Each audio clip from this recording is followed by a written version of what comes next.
In the turbulent aftermath of Constantine the Great's death, the Roman Empire was thrust into a new era of dynastic ambition, religious upheaval, and ceaseless warfare.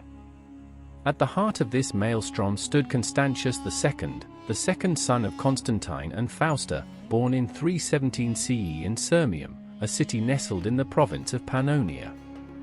From his earliest days, Constantius was groomed for power, elevated to the rank of Caesar in 324, and destined to inherit a fractured empire alongside his brothers, Constantine II and Constans.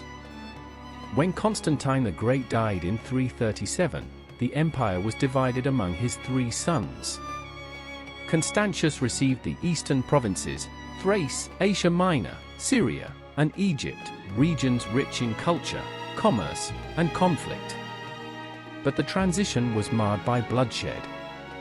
In a brutal purge likely orchestrated to secure the brothers' rule, many members of the imperial family were executed, including Constantius' uncles and cousins.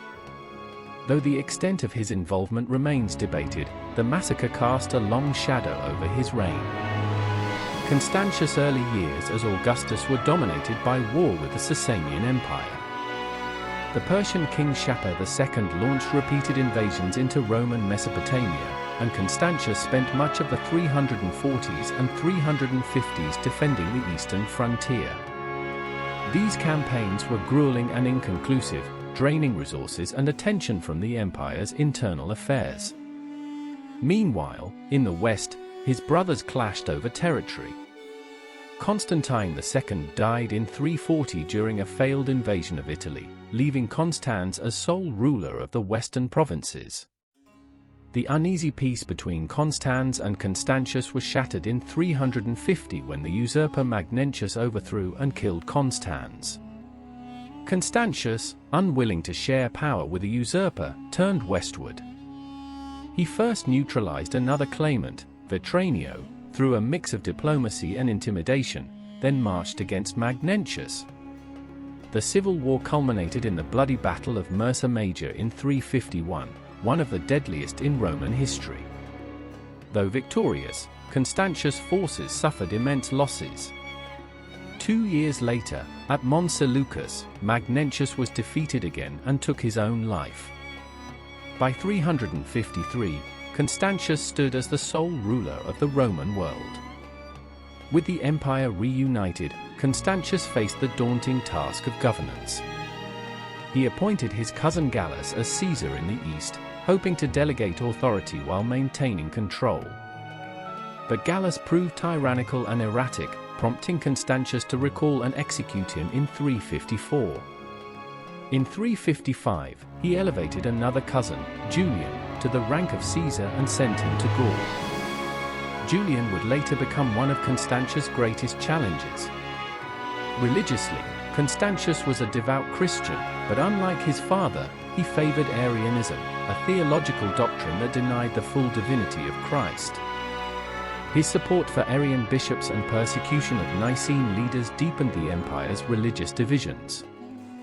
He also enacted laws restricting pagan practices and Jewish rites, further entrenching Christianity as the state religion. Yet his religious policies often alienated both pagans and Orthodox Christians, contributing to unrest and resistance.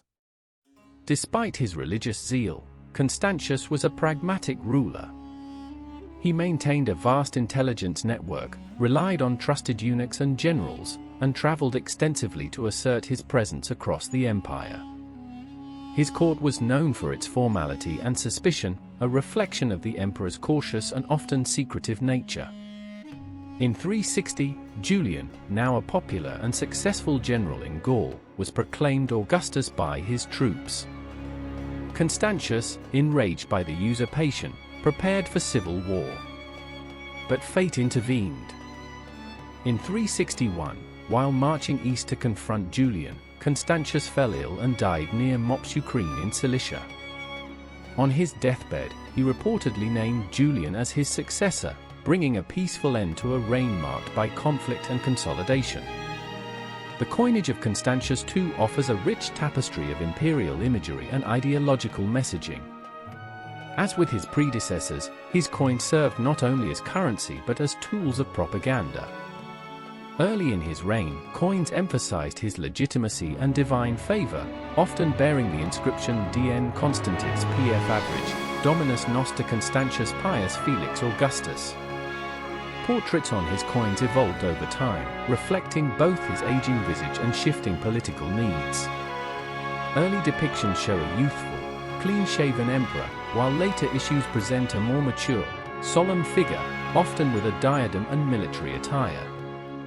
These images reinforced his authority and continuity with Constantine the Great.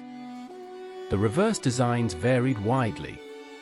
Common motifs included the emperor in military dress holding a labrum or globe, symbolizing divine guidance and global dominion.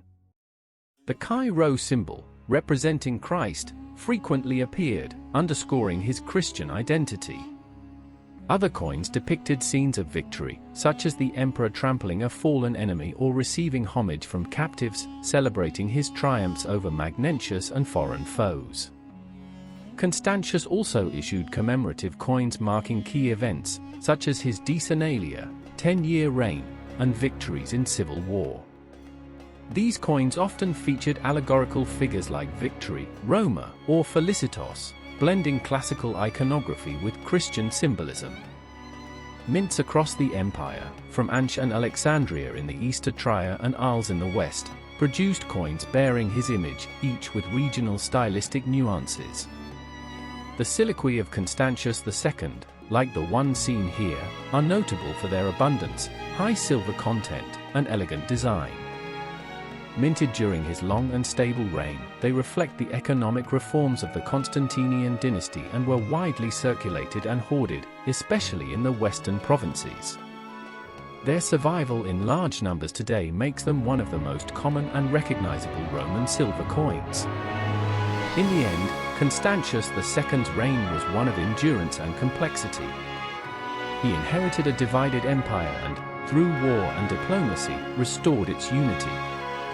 He navigated theological storms, civil wars, and foreign invasions with a blend of caution and resolve. His coinage, like his rule, reflects a man deeply conscious of image, legacy, and divine mission. Though overshadowed by more charismatic figures like Julian or Constantine the Great, Constantius II remains a pivotal figure in the late Roman world, a ruler who held the empire together in an age of fragmentation and faith. Thanks for watching, and be sure to like and subscribe. Read the description and pin comment for giveaway details, and check out my eBay store if you would like to own a piece of history.